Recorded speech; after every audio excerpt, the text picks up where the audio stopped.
ככה המסורת שנמסרה לנו. כן, רבי יעקב אוז'נה עליו שלום. אני שאלתי אותו,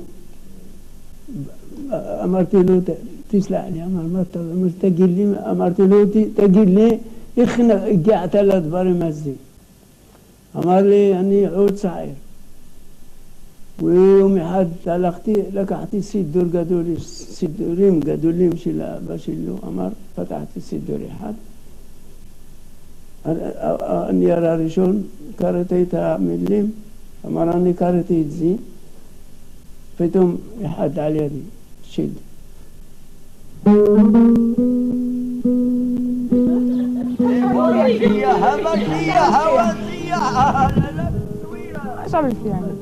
אם קיימת ביישוב דמות שאינה שנויה במחלוקת, זהו עמר, הסבא של הדרך.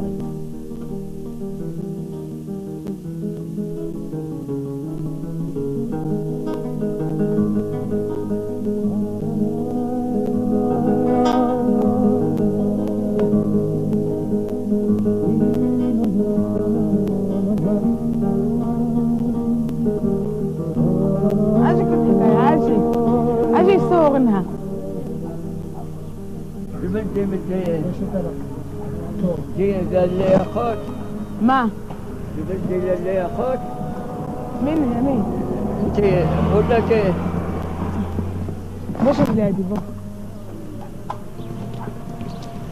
انت راينه يتعمر حمود هذا الصور صور لنا وهذا البت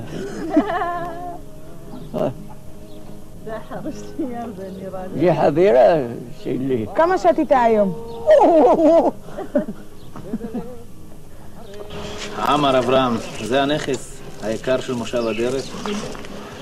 אדם שאסור להגיד את גילו, כן, עד 120 והוא מתקרב. האיש שכל הזמן נותן תחושה לילדים הקטנים, את העניין של האב, של הסב, ותתפלאו, אבל כולם אוהבים אותו. כולם, אין אחד שלא אוהב אותו. ילדים מגיל 3 שנתיים מכירים את סבא עמר, האיש שמחלק סוכריות והאיש שנותן להם את הכל. מה שלומך? ביום הראשון בכל חודש, עם קבלת קצבת הביטוח